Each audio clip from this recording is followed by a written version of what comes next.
Chapter 11. We demand justice. Sina gnashed his teeth. Hot tears of rage stood in his eyes. Pose is liable for this untold damage on Pa Adekali, a priest of extraordinary character. Pose must stand trial for attempted murder. Pa Adekali was sitting on a low stool, hunched like a weather-beaten vulture. He, indeed, looked extraordinary. His head had grown enormously as a result of colliding with the tree. His face was spotted with lumps and bumps as if a swarm of angry bees had made him their beehive overnight. His big nose had grown twice its normal size, and his top lip was so swollen that it protruded like a big, ugly boil. As if that weren't enough, 2 more of his teeth were missing, making his mouth look like an ominous cave whenever he opened it. Chief Alimomi and the body of elders sat in a semicircle at the court bury to determine whether Pa Adekali's charges carried sufficient weight for Pose to be tried in open court. They avoided looking for too long at Pa Adekali's face. He looked awful, and, right now, he could not speak for himself. We must not hold up justice, Sina continued, squinty eyes misty with passion for his special brand of justice. Pose is as guilty as a child caught with its hand in a soup pot. We can prove it. He ran menacing eyes over Chief Alimomi and the elders as though daring them to pronounce Pose innocent after having just heard his infallible judgment. For damages, he continued, trying to put an innocent look, full of mercy and unselfishness, we demand nothing more than 10 heads of cattle, 6 goats and 4 sheep, a dozen hens, half a dozen cockerels and 10,000 lions. He paused for dramatic effect. Anything less would be a gross miscarriage of justice. And I must remind you not to procrastinate. We must not delay justice. Our elders are used to saying that we must never allow the goat we have to carry on our shoulders to walk in the mud. Therefore, we must not allow this simple case to become a complex, tangled future issue for dilly-dallying for sentimental or other irrelevant reasons. Let Pose stand trial. The trial was held the following week on Juma Day, as Friday is commonly called. A great crowd of spectators filled the court bury. People streamed in from nearby and faraway villages to witness the proceedings. Yankuba, Makalay, Pose and the headmaster sat on one of the front benches. Pose and Makalay each had a twin on their lap. They sat in a silence that was noticeable as the rest of the court was buzzing quietly with gossip. The body of elders sat impressively on their judgment stools, 2 on each side of Chief Alimomi. They were on an earthen dais facing the crowded courtroom. Their roles and duties were diverse, combined, and interrelated. They were the judge and jury rolled into one body.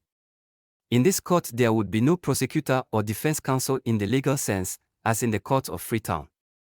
The complainant or plaintiff would prosecute his or her case by telling the court his or her account of the alleged offense.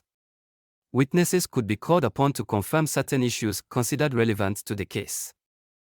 A person accused of a crime automatically becomes his or her own defense counsel and could call upon witnesses to confirm issues relevant to his defense. The accused can also cross-examine both the complainant and witnesses to negate or disprove pertinent points. The chief and his advisors could, during the proceedings, interrupt or ask questions to make either side expound on or clarify a point. If either complainant or defendant could not question the other for one reason or the other, a close relative could do so with the permission of the court. This was traditionally allowable. There was no stenographer. Records of the proceedings would be kept locked in mental files inside the heads of the chief and the elders. They were believed to be paragons of wisdom, village encyclopedias endowed with extraordinary memories. Rules on hearsay and admissibility of evidence were few and simple. Practical common sense dictated the handling of all cases. Long-standing traditions combined with the collective knowledge, understanding and experiences of the chief and the older men would see to it that the traditional concept of justice was done without fear or favor. Fathers and mothers, sons and daughters of Pentkili, Chief Alimomi gathered the folds of his gown about his shoulders. Today marks a sad day in our history. A daughter of the land, Pose Bangura, will stand trial charged with attempted murder. He paused significantly to stare at Pa Adekali and Sina. Pose stands accused by no other person than the priest, Pa Adekali. I would therefore like to remind Pa Adekali of 1 or 2 points without prejudice or bias. We will weigh your story, examine the evidence you present to prove your allegations and ask questions for you to clarify any point we think needs clarification. At the end of your case, we will determine, with practical common sense, whether you have proved your case against Pose. He paused deliberately to let his words sink in. We also deem it important to remind you that Pose has nothing to prove and will be considered completely innocent of any criminal intentions against your person throughout the proceedings, until you, by calling witnesses or presenting undeniable evidence, prove her guilty of attempting to murder you. If we have any reasonable doubt, we will acquit her. He took a deep breath, then continued. Now, to start the proceedings, we call on you, Pa Adekali, to step forward and state your case. The priest stood and walked up to stand in front of the dais. He was robed in a malodorous brown, sleeveless raincoat with the edges all lined with cowries. He stood barefooted with small bells tied around both ankles. His face was now less bumpy and frightful. He was still in pain, however, whenever he opened his mouth to speak. His suffering was great, but so was his strong determination to prosecute and win this case and come out of it a very wealthy man. My lords, he began, fingering the necklace of dog and cat canines around his neck. This is a very simple case. Before we are through, the guilt of Pose will stand as high as a coconut tree for everyone to see. He tried a smile but quickly closed his mouth when he realized he was needlessly exposing naked gums. I am not accusing Pose when I say she unlawfully made a personal attack on me with a sharp cutlass, intending to cut off my head. Failing that, she pummeled my face with a stone while I was lying unconscious, doing me bodily harm.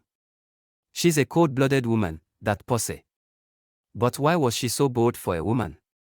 Well, I'll tell you. She believed, at the time, that my lords are a bunch of weak, sentimental, senile old men who'd acquit her and... Stop right there. Chief Alimumi sat up, eyes hard as rocks.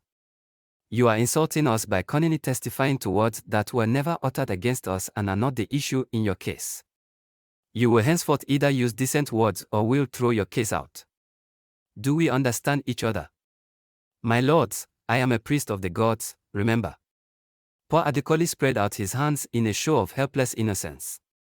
That besides, I was only trying to help you determine Pose's wicked frame of mind at the material time.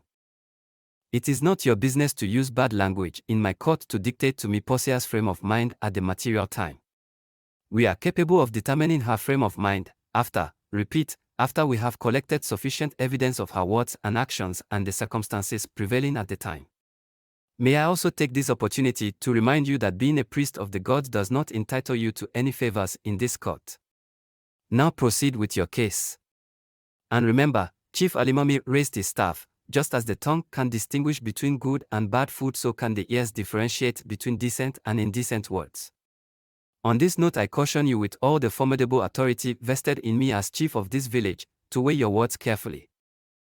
Thank you, my lord. Pa Adekali bowed with mock humility while his eyes blazed with rage. What I was about to say, before my lord thought it good to interrupt me, is that Pose will lead you down a false path with an incredibly stupid story that nobody, with half a logical mind, would believe. He paused as though changing mental gears. My lord and elders of Pentkili, it is public knowledge that damages were imposed on Yankuba, son of Pose, for sacrilegious conduct. According to the judgment of the gods, Yankuba must pay a fine within 1 year. Failing that, one of his twin sons must be taken from him for priesthood training. Yankuba failed to pay, and consequently, I went to the late Podura's farm to take one of the twins. It was not an ordinary enterprise. The gods were with me 100%. When I arrived at the farm, Pose wasn't around. Dura was sitting under the shade of a tree with the children. I approached him and respectfully explained the purpose of my visit. To my great surprise, Dura began to rage and foam at the mouth. He rose up to attack me, a man of my superhuman powers. Well, he certainly paid for his presumptuousness. Even as he was rising to the attack, the gods became wrathful. Thunder grumbled and rolled around the farm. A dark, ominous cloud came from nowhere and hung over his head. Suddenly there was a flash of lightning which struck Dura dead at my feet. It was a judgment from the gods. After such a clear indication of their approval of me, I did not hesitate to carry out their orders. I took up only one of the twins, and began to make my way out of the farm. He stopped to catch his breath and to look around at the spectators in the court. Their faces were too blank for him to determine whether they believed him or not. Anyway, they did not matter. Chief Alimomi and his elders were the ones that counted. Pa Adekali turned to them and continued his story.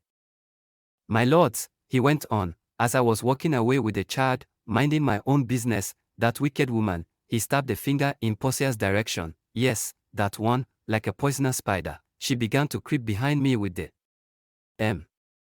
largest cutlass I have ever seen. I knew it was her because I have this remarkable, unparalleled ability to see what's happening behind me as clearly as though it were occurring in front of me. So, I saw her. When she thought the moment was ripe, she sprung forward like a released spring and slashed the cutlass toward my head.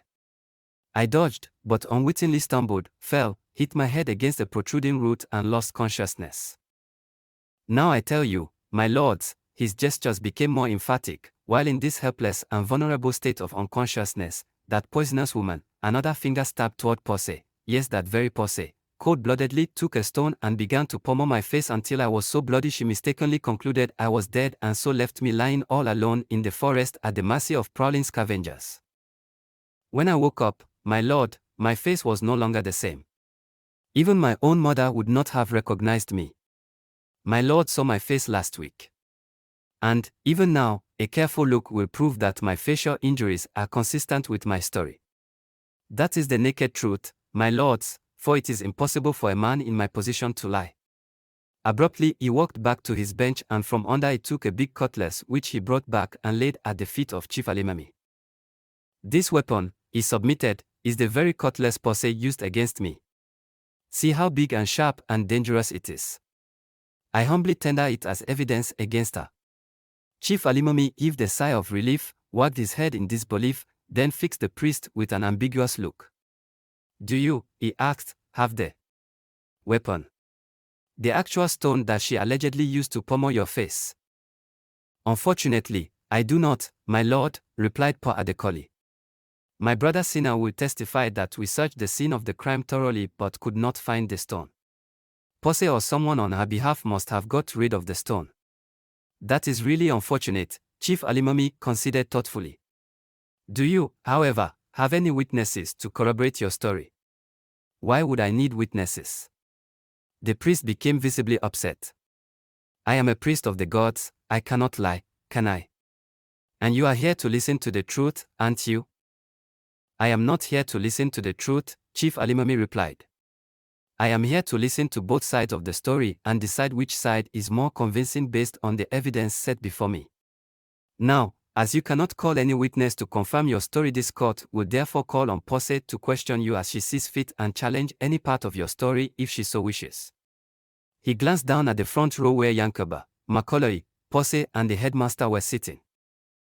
"Pose, do you wish to ask Pa Adekali any questions?" Pose looked up dumbly as though taken unawares. She stood and shook her head. No, my lord," she said. "I don't know what questions to ask. However, if my lord would grant his permission, my son Yankuba will ask questions on my behalf." She sat back. Chief Alimomi consulted his body of advisers for a short while, then turned his attention back to Pose. "Your son can speak on your behalf." He raised his staff of authority to emphasize his next words. "However, we find it necessary to caution him to refrain from making any judgment of opinion about our traditionally accepted system of justice. We respect his lofty ideas and sky-high bookish ways of looking at simple situations. We demand the same respect, so let him speak." As Yankuba stood up, a deep hush fell over the court as though a sudden spell had been cast over the spectators. Then the spell broke, and a low murmur of voices spread all over as those who claimed they knew Yankuba traded gossip with those who didn't. "My lord." Yankuba bowed respectfully. "I am grateful for your permission." He turned his attention to the priest who had been standing in doubtful anticipation, fidgeting with the bones and teeth around his neck. "Pa Adekali," began Yankuba, "you want this court to believe that you were just an instrument of the gods when you went to Podura's farm to take one of the twins." "Yes," the priest replied. "I was just an instrument in their divine hands. That is why the gods protected me from Dura's harmful attack. They struck him down with lightning. Will you therefore tell this court why the gods did not give you the same protection when Pose allegedly assaulted you? What kind of silly question is that? The priest's face became set in angry lines of irritation. You do not believe in our gods, but let me tell you this, they do work in mysterious ways. There's no mystery in this. Yankuba took a calm step forward. Isn't it true that your gods failed to protect you because Pose did not attack you, that she never came within 6 feet of you or even made any physical contact with you? It is not true, Pa Adekali blazed. She assaulted me. Look at my face. Do you think I did this to my own face? Did you not do that to your face as a result of colliding with a tree while running and not looking? Lie, yelled the priest. I challenge you to prove this. This nonsense. I have nothing to prove, Yankuba replied humbly.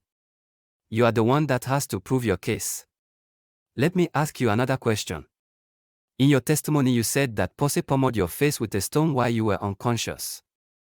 Yes, she did, although I cannot now produce the stone in court.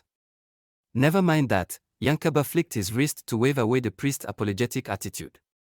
However, since you were unconscious, how did you know she was hitting you with a stone, or with anything for that matter? Well, what kind of stupid question is that? The priest glared with hate at Yankuba, then spun on his heels to rage at Chief Alimemi. My lord, must you allow a man of such a dubious nature, a rebel to our fine customs, to confuse this court with his bookish, foreign ideas? Answer the question, Pa Adekali, replied Chief Alimemi. His foreign ideas are not the issue, nor is he confusing the court. However, if you are confused, just give yourself time to think carefully, then answer the question. Yes, my lord. The priest licked his lips and faced Yankuba. He swallowed nervously. You may not believe this, but I have extraordinary powers of perception. They go to work even while I am unconscious. That's the answer, so will you now quit asking me irrelevant questions? From the answers you have given, Yankuba looked him pointedly in the face. We are forced to conclude that you have no reasonable explanation as to why your gods allegedly protected you from the alleged harmful attack of Dura, but woefully failed to do so when Pose allegedly assaulted and battered your face. I do not believe that you have given any explanation for the fact that both twins were with you in the forest when you swear you only took one. You have also failed to give a reasonable explanation of how you knew what was going on around you while you were unconscious. And above all, you have no witnesses to confirm or corroborate your story. I therefore put it to you that all this thunder, dark clouds, lightning and Pose's attack are figments of your imagination. Why would a man of my position and character try to mislead this court? The second twin must have run after me into the forest. The priest was almost dancing with agitation.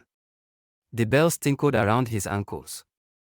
Since you think you know so much, tell me, why would I tell deliberate lies?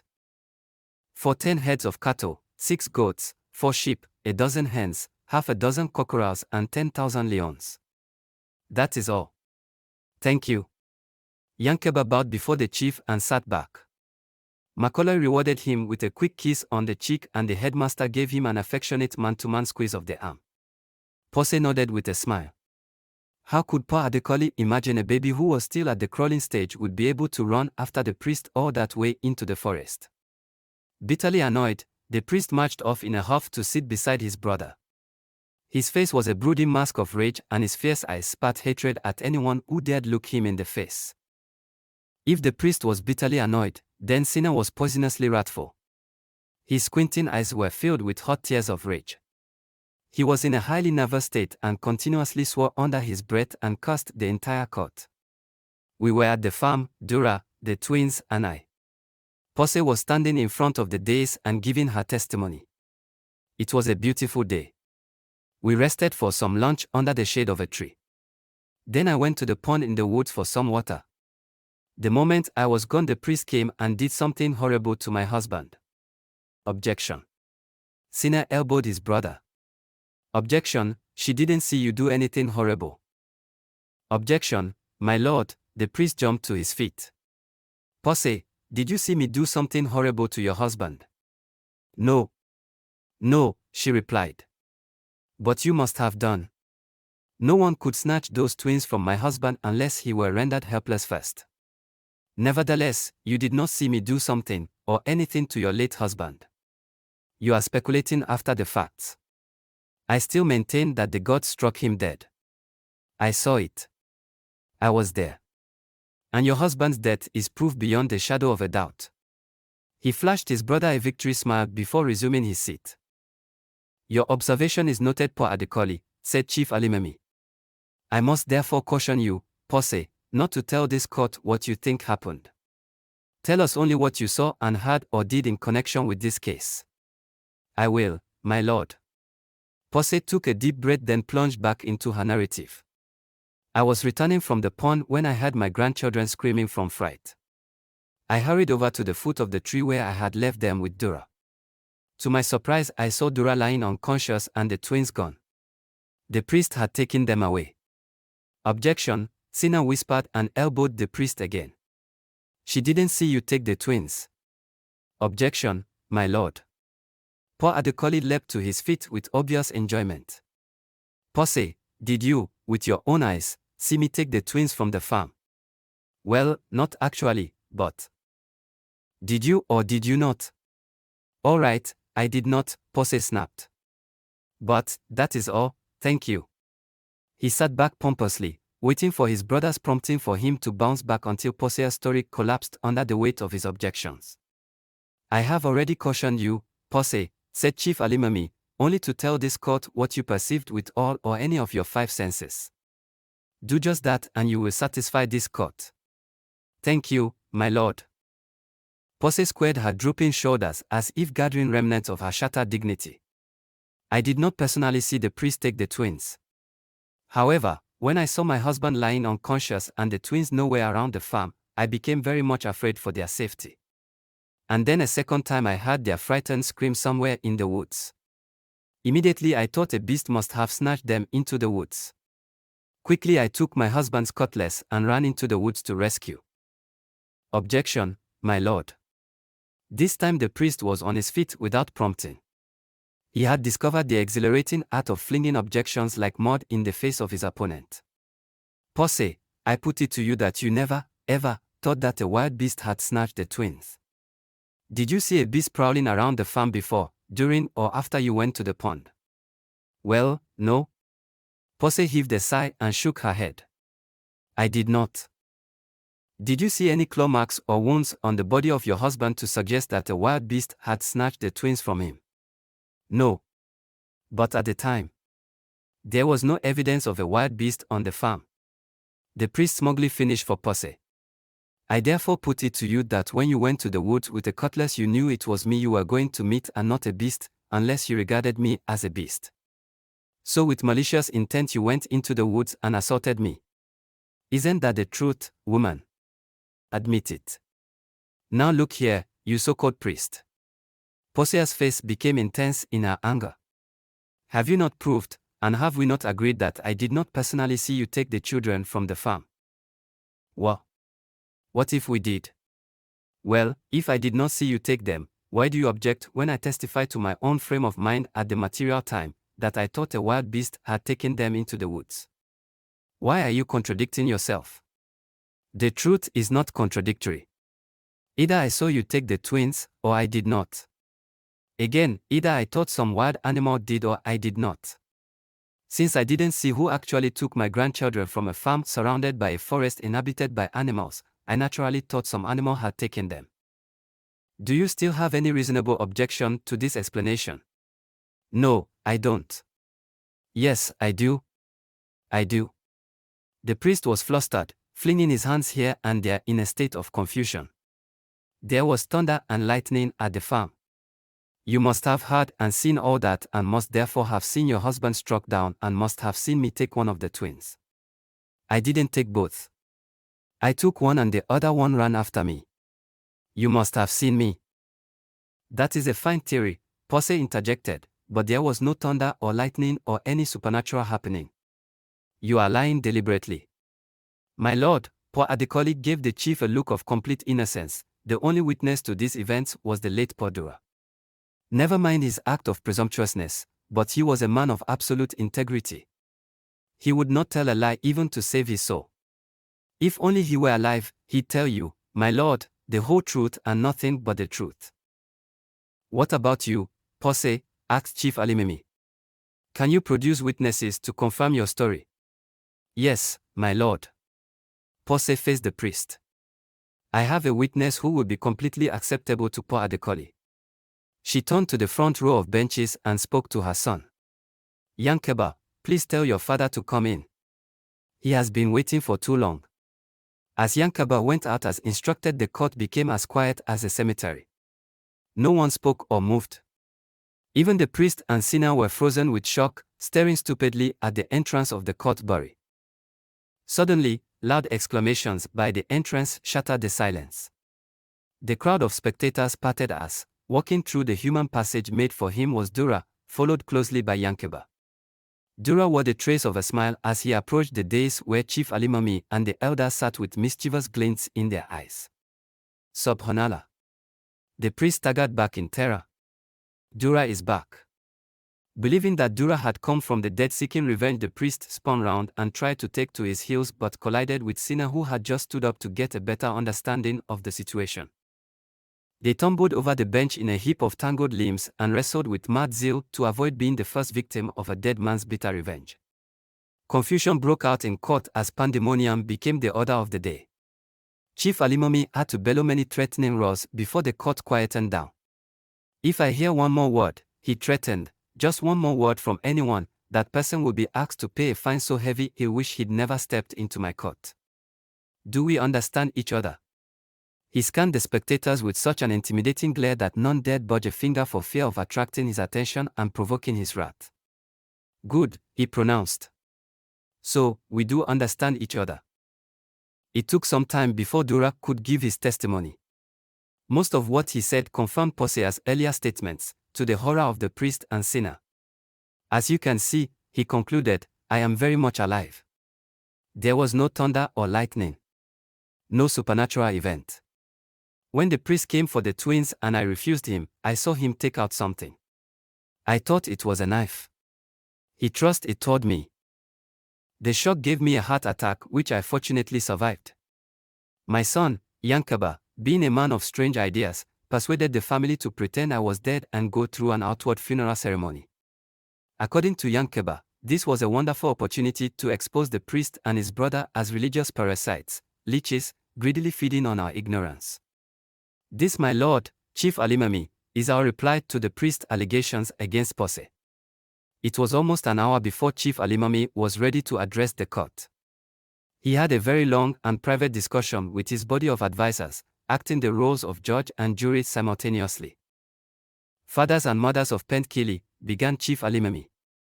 Sons and daughters of our motherland, we are unanimously agreed that Pa Adekali, the priest, has failed to produce in this court reasonable and convincing evidence to prove his case. We are therefore forced by the lack of evidence to find Pose Bangura not guilty. He gave the priest a judgmental look. As for you, Pa Adekali, it has become abundantly clear to this court that you are deliberately fraudulent and that your conduct has been detrimental to the good spirit of this peaceful village. Justice therefore demands that you suffer the same penalty you wanted Pose to suffer, for you have deliberately, consciously, and maliciously selected her as a victim of your fraudulent efforts. You must therefore pay as compensatory damages 10 heads of cattle, 6 goats, 4 sheep, 12 hens, half a dozen cockerels, and 10,000 lions. These compensatory damages must be paid over to this court on behalf of Pose within the period of 7 days, that is on or before the next Juma. Failure to make such payment within the specified period will result in your banishment from this village. These judicial decisions are irreversible and irrevocable. Lontivi loud jeers and boos followed Pa Adekali and Sina as they scurried out of the court amidst a sea of leering faces. The trial was to become the topic of conversation around many evening bonfires. In the front row, friends came around to congratulate and hug Pose and her family. Suddenly, Hossein, one of the twins, let out a scream. He was beginning to feel claustrophobic as the crowd pressed in on them. Pose took him aside for some coaxing. When he saw his twin partner receiving so much attention, Aliassine became jealous. He opened his mouth wide and shrieked. Podura had to take him from the headmaster for a tickling treat. Soon both boys were giggling and exposing milk-white teeth.